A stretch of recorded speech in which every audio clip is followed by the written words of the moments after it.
You know, every so often you get a moment in time, a single week where it feels like the whole conversation just clicks into a new gear. That's exactly what we saw in women's sports during week 14. We're talking about a week where records didn't just break, they shattered, underdogs had their day, and something even bigger happened. The story itself started to change. So let's get into it. Let's break down this absolutely pivotal week. Now, this one word, joy, where did it come from? From the absolute pressure cooker that is the NCAA Women's March Madness tournament. That's a total game changer, right?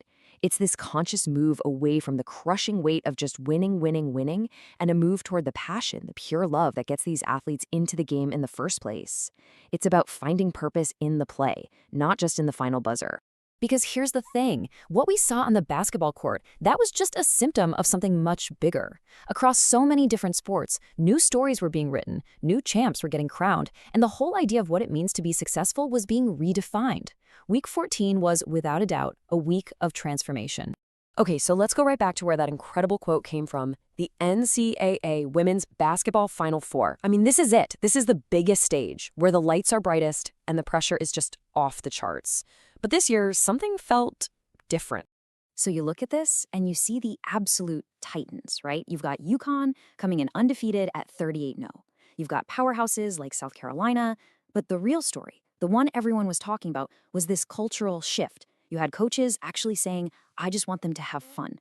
You saw players celebrating each other with this genuine happiness, even in these super high-stakes games. It was something you could actually see and feel. But while all eyes were on those usual suspects battling it out, another story was unfolding right alongside it. It was a story about new contenders, new faces, and this undeniable depth.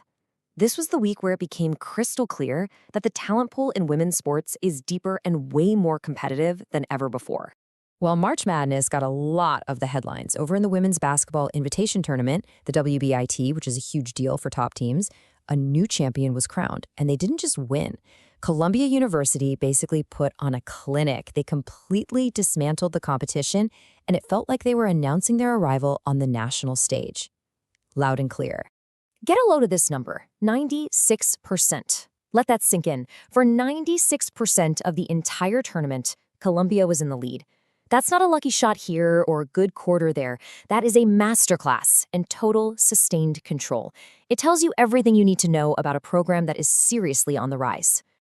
And this wave of rising programs, this incredible team-wide talent, it wasn't just a basketball thing. Oh no. We were seeing the exact same kind of pattern pop up in other college sports, which proves this was a real widespread trend. So let's head over to the tennis court. So this is what's so cool about this. The UMass women's tennis team ripped off 7 wins in a row, and they capped it with a perfect 7-0 sweep. In tennis, a 7-0 score means you won everything. Every doubles match, every singles match. That's not one superstar player carrying the team. That is a deep, dominant team where every single position is a threat.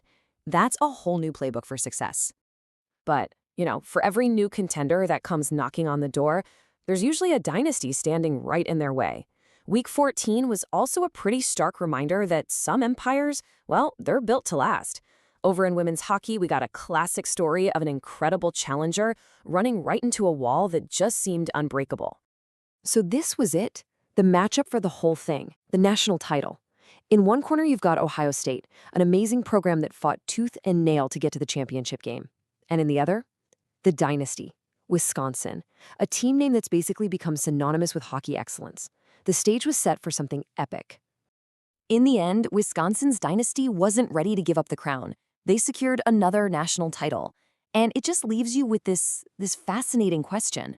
For a team like Ohio State, a team that has all the talent in the world, what's that final secret ingredient you need to overcome that history, that experience, that championship DNA? It's one of the toughest challenges in all of sports. All right, so let's pivot a little, because whether we're talking about new teams rising or old dynasties holding on, it all comes down to talent. And Week 14 was just a massive showcase for the next generation. It proved that these young athletes aren't just the future. They're here, right now, and they are already making their mark. And it was happening everywhere you looked. In high school soccer, you've got young stars like Gabby Thompson scoring twice in her team's very first game. In pro tennis, the Miami Open just finished, basically setting the stage for a new wave of talent to make a name for themselves on the clay courts. And in college track and field, the results from the indoor season are already creating major buzz for who's going to dominate outdoors. The talent pipeline is just overflowing. Okay, so we've been from the basketball court to the tennis court, from the hockey rink all the way to the soccer field. We've seen a week of some truly incredible stories. Now, let's pull all those different threads together and really figure out what are the key things to take away from this landmark week. So, what's the bottom line? Well, Week 14 showed us that emotion is starting to beat out pressure, with that whole joy story from March Madness really leading the charge. We saw new powerhouses like Columbia show up and prove that depth is the new superpower. We saw that complete team strength is becoming just as important as having one big star. The next generation, they're already here. And yeah, those dominant dynasties like Wisconsin hockey, they're still the final boss you've got to beat. So when you just step back for a second and look at the whole picture, it's so clear. This isn't just a list of random games and scores. This is a story about real growth, about incredible depth across so many sports, and about the narratives themselves becoming more complicated, more exciting, and just more thrilling than ever. And that really leads us to this one final thrilling question. With all these new teams finding their voice, all this new talent breaking records, and these brand new stories taking center stage, what does the future of women's sports even look like? Because if Week 14 taught us anything, it's that the future is going to be something that redefines everything we thought was possible.